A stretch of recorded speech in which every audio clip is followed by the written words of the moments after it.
we're headed into winter training where Benny Wiley gets to earn his money, and we have an understanding of what the depth chart looks like going forward. And I kind of want to go through that to some degree, but we all expect Spencer Rattler to win the job. I know that Lincoln Riley's going to give Tanner Mordecai every opportunity to win the job, and Chandler Morris will join up in June, and we'll get the perfunctory notice of, nobody's won the job and so forth, so on. But knowing that you have Jaden Hazelwood, Theo Weiss, Charleston Rambo, Bridges when he comes back from suspension, Braden Willis, Austin Stogner, to go along with a offensive line that is going to be experienced all across the board. No matter whether or not you like Eric Swinson or not, he does have experience. That's going to be anchored by Creed Humphrey. Yes, you lose Neville Gallimore and Marquise Overton, but you get back, or you get in Perion Winfrey, whom I'm a huge Perion Winfrey fan. Having got to speak with him and knowing what they're asking him to do to be Gallimore. You get Josh Ellison to come in and help you with that defensive tackle spot with LaRon Stokes and Jalen Redmond. You return 8 of your 11 starters from this defense, but what do we want them to do this winter, and what do we want them to show in the spring? We're talking specifically offensive line, correct? Well, we could start with that. Yeah, go ahead. Oh, well, I mean, I think left tackle is going to be, I think it's going to be Wilkins out of Camden, Arkansas. I think he's going to be your starting left tackle next year. Other than that, I think you stand pretty pat on the guards and centers, obviously, and right tackle. I think Ely will be there. Rotation-wise, I mean, obviously you're going to think Swinson's going to be out there. Maybe offensive tackle-wise, man, maybe, I don't know. I mean, it's time to move Bray back out there to right, man. It's time to put him behind Adrian Ely. Yeah, I mean, and we got to find nobody's heard from Daryl Simpson. Like, that's the other part, right? It's just kind of, yo, man, is he alive? yeah, I mean, he's a quiet kid, right? And that's a big part of it. But knowing that EJ Ndomo is going to take another year of apprenticeship from Creed Humphrey, I feel good about that. Obviously, you feel really good about Stacey Wilkins, a guy that coming out of high school need to put on a lot of weight, not unlike, who am I thinking about? Tyrus Thompson. Tyrus Thompson looked almost the same, right? But once he blew up, turned into a great player for Oklahoma. I think Wilkins is kind of in that vein. I would love to see Eric Swinson fix his problems. Like, yeah. I'd love to see him get a little bit quicker with his feet. I'd love to see him flop his feet when he anchors down. He's got tools. It just takes a minute. It's going to take a minute. Yeah, no, for sure. I mean, he's there. He also has an injury problem where he always gets injured. So right. I think that's another issue. So for me, I really do. I think Stacey Wilkins is a guy that they almost brought him out there and started him this year. They almost pulled his red shirt. So they like him a whole lot, and there's a really good feeling around Norman that they think that he could be one of the missing pieces to take that line over to the next level. I need to jump in here and ask you a question I just flat out forgot to ask you in the opening segment. Okay. As I understand it, in my reporting, Justin Harrington is not enrolled. He is not, and he will not be enrolled till May. That's okay. Cool. So you and I have talked about this. Yeah. Well, I put it up on the board, and I was in the chat. I mean, somebody asked that question, and that's where I reported. I didn't put a post up or anything, but yeah. So I talked to him last week, and he just said I ran into a few issues with the obviously the transfer stuff, but I'll be there in May. Everything will be all good. I still think he's going to continue to start. I think he probably will start at one of the safety spots next year, and which could open up some things. You can move. Obviously, it's going to be weird. That means you can move maybe with the way they recruited Trey Norwood back out to corner, which would leave Buki, and maybe you move Pat Fields down to nickel with him because Pat can cover out in space as well, and he's really good coming downhill and covering. Maybe you move DTY because he's not as good in coverage as far as he can play closer to the line. I don't know. I mean, there's a lot of different ways they could package that, but having Harrington on in your depth chart adds a lot of different wrinkles that you can do because he's so long and rangy. I mean, he's a guy that he's a type of guy you probably agree with this, that you see in the SEC that's really long, really rangy, and really fast, and can just make plays. And that's why a lot of those Southeast schools were recruiting him. He's my favorite of the junior college signings from the standpoint of how he can help Oklahoma. Like More than Winfrey, huh? And Ellison? No, Really? no. I love Winfrey for what he's able to do and how he's going to be able to just plug right in and play. But for Oklahoma, the problem was not run defense and it was not getting penetration. The problem was the nickel situation and the top of the defense. Because Harrington, 100%. he has the most opportunity to help you right now. Bryson Washington is going to be better in my estimation. He's just going to take a couple of years to get there. But Harrington at 6'3" and at 205, his tape is outstanding.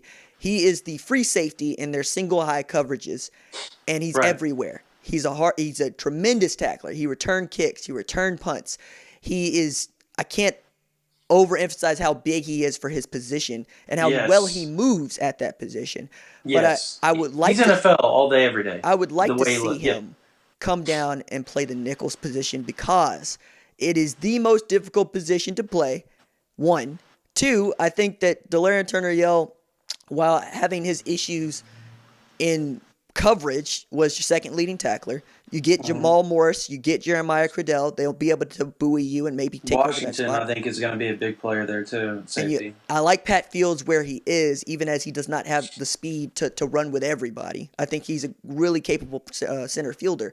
But I would like to see Buki have an opportunity to compete for a corner position. I'd like to see Trey Norwood get an opportunity to compete with that nickelback position. I genuinely believe that your best defensive back in today's football has to be your slot corner. Has to be. Because that guy's got to know leverages. He has to know what the call is, how the call is. He's your probably your third best edge rusher, depending on how you feel about that position. And not only does he have to run with wide receivers in the slot, he's going to get matched up against tight ends. Guess what Buki's size does not allow for? That's true. Guess what Justin Harrington's size does allow for? That's true. Nothing like watching the national championship game and seeing Isaiah Simmons is bigger than tight end Thad Moss. That was shocking. Yeah. And that also comes to understand for me how, one, you drop him down and call him a linebacker, but he is a hybrid safety. He's a middle safety. He's a nickel player. Right? Which is what Ryan Jones should have been the whole time. Right, but it's also what I think Justin Harrington needs to be at Oklahoma. It's not going to be Bryson Washington's position. If I'm the OU staff, I beg Ryan Jones to stick out, and I put him and give him a shot there. I do all day, every day, because he fits perfectly for that position. Everything you just named is exactly what his skill set is. Everything. That's who he is. I would add, you screwed him up the last couple of years by playing him out of position. So now he's got That is 100% true, but you've got all spring and all summer to work on that. He has to relearn everything, and that's going to suck. And that is. And not just is it going to suck, it's going to be tremendously mentally debilitating. It's going to be the same thing he has to do when he goes somewhere else, and it's not as like I would say about at least somewhere else, they don't know you. And your teammates aren't watching you move around from position group to position group. And you don't have to go through classes. You don't have to go through meetings with this on you, right? Everybody knowing that you don't have a position here. Like I've always said that the position that the kids play in high school is so terribly important to their identity, right? How they actually walk around in life. You and I, we think of ourselves in the way that we think of ourselves. If you are a corner, you are a corner in your heart. If, like, for instance, Perrion Winfrey changing his number from 97 to 8 changes his mentality about how he goes about it at Oklahoma. It is a new beginning for him. That is why he's wearing the single digit. And there's a special place in my heart for defensive linemen who wear single digits on the front Perkins. Right. But imagine changing Ronnie Perkins' number. Nah. Right.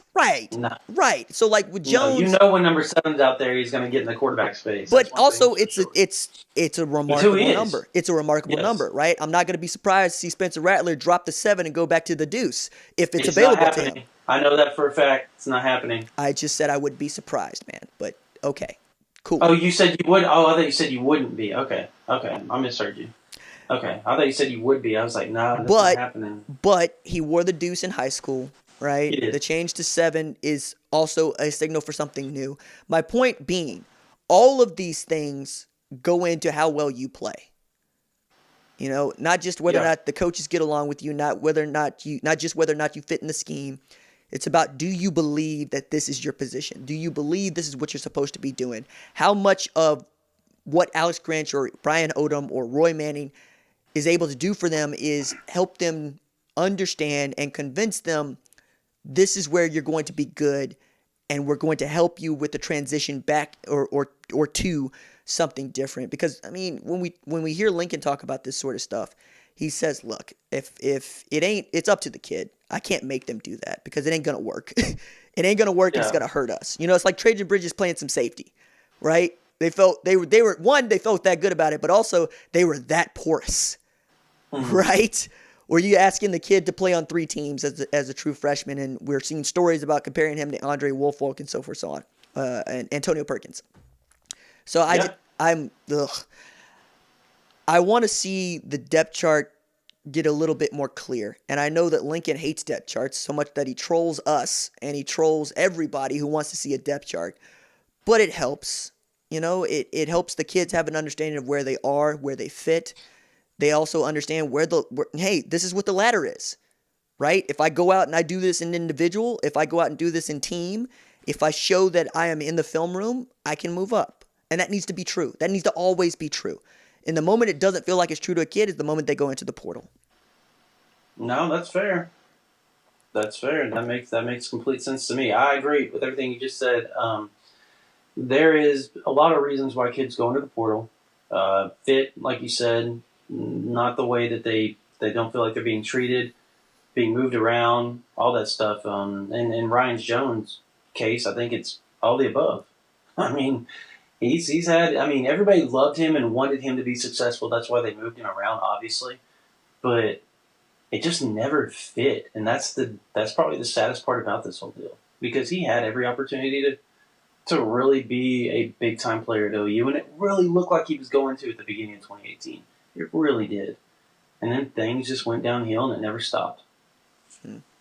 Uh, one more segment on the coaches and situation going over there. I know you've had a couple of notes that people are going to be interested in, so let me take a break real Okay. quick.